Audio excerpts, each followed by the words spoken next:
یہ بعض اوقات بیماری ہمارے اندر پیدا ہو جاتی ہے، ہمیں اللہ تعالیٰ نے کچھ توفیق دے دی، نماز روزے کی ہمیں توفیق دے دی، کچھ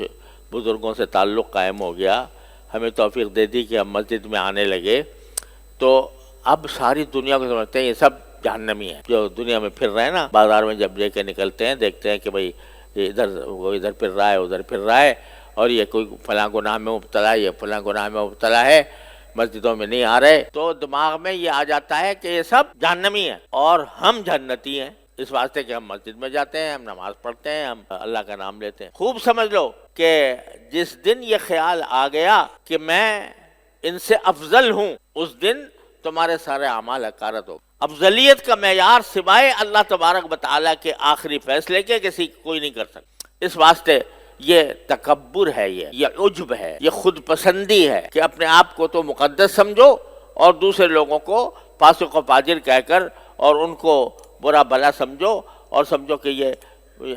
آخرت میں جہنمی ہوں گے، اللہ تعالیٰ کے ہاں ان کو عذاب، کوئی عذاب ثواب کا فیصلہ تم نہیں کر۔ ہاں البتہ عمل ہیں، اگر کوئی خراب عمل کر رہا ہے، وہ خراب عمل بے شک قابل نفرت ہے، وہ عمل قابل نفرت، وہ عمل قابل مذمت ہے، لیکن ذات کا نہیں۔ ذات تو پتہ نہیں اس آدمی کی ذات کس وقت کیا بن جائے، کہاں سے کہاں پہنچ جائے، یہ اللہ تبارک و تعالیٰ ہی اس کا فیصلہ کرتے ہیں، اور جنت اور جہنم کا فیصلہ بھی اللہ تعالیٰ کے پاس۔ ان اللہ لا یغفر ان یشرک بہ ویغفر ما دون ذلک لمن یشاء۔ اللہ تعالیٰ شرک کو تو معاف نہیں کرتے جب تک توبہ نہ کر لے۔ اگر ایک آدمی شرک کا ارتکاب کر رہا ہے تو اس کو تو کبھی معاف نہیں کیا جاتا، اللہ تعالیٰ نے اعلان کر دیا اس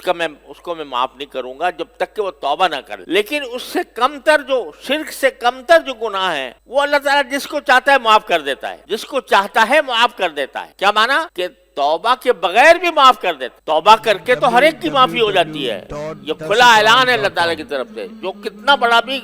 جرم کر کے آئے، کتنا بڑا گناہ کر کے آئے، 70 سال گناہوں میں مبتلا رہے، اور اس کے بعد سچے دل سے ایک مرتبہ کہہ دے استغفر اللہ ربی من کل ذنب الیہ، میں اللہ توبہ کرتا ہوں سچے دل سے، تو اللہ تعالیٰ معاف فرما۔ توبہ سے تو معاف ہو ہی جاتا ہے، لیکن قرآن کریم یہ کہتا ہے کہ توبہ کے بغیر بھی میں جس کو چاہوں معاف کر دیتا ہوں۔ جب اللہ تعالیٰ کے پاس ہے یہ فیصلہ کہ کس کو وہ معاف کرے کس کو نہ کرے، یہ جب فیصلہ اللہ کے پاس ہے تو تم کون ہو فیصلہ کرنا؟ لہٰذا جو اگر کسی برائی میں مبتلا ہے تو اس کے لیے کو حقیر نہ سمجھو، اس کو یہ نہ سمجھو کہ یہ جہنمی ہے، ہاں اس کے لیے دعا کرو کہ اللہ تعالیٰ اس بلا سے اس کو نکال دے۔ وہ ایک طرح سے بیمار ہے، یہ جس طرح جسمانی بیماری ہوتی ہے اسی طرح روحانی بیماری بھی۔ روحانی بیماری یہ ہوتی ہے کہ انسان گناہ میں مبتلا ہو، گناہوں کے اندر پھنسا رہے۔ تو کوئی آدمی اگر بیمار ہوتا ہے تو بیمار آدمی پر غصہ نہیں کیا جاتا، کو حقیر نہیں سمجھا جاتا، بلکہ اس کے حق میں دعا کی جاتی ہے، یا اللہ اس کو اس بیماری سے نکال۔ اسی طرح اگر کوئی فسق و فجور میں مبتلا ہے، گناہوں میں مبتلا ہے، تو وہ ایک بیمار ہے، اس کے حق میں دعا کرو یا اللہ اس کو اس بیماری سے نکال دے، نہ یہ کہ اس کی برائی کرتے پھرو یا اس کے بارے میں حقارت کی تحقیر۔ تو قرآن کریم نے بڑا اہم اصول بیان فرما دیا، لا یضرکم من ضل، جو گمراہی پر ہے وہ تمہیں نقصان نہیں پہنچائے گا، کیونکہ اس کا عمل اس کے ساتھ ہے، اس کا فیصلہ اللہ کے پاس ہے۔ اذا اہتدیتم، اگر تم صحیح راستے پر ہو تو دوسرا سکتا، جب دوسرے کے عمل کے تم ذمہ دار نہیں، جب دوسرے عمل کے تم جواب دہ نہیں، تو ان کی فکر میں کیوں پڑے ہوئے ہو؟ پہلے تو اپنی فکر کرو، علیکم انفسکم، اپنے آپ کو دیکھو کہ میں کتنے پانی میں کیسی زندگی گزار۔ ہر وقت انسان کو یہ غور و فکر کرتے رہنا چاہیے۔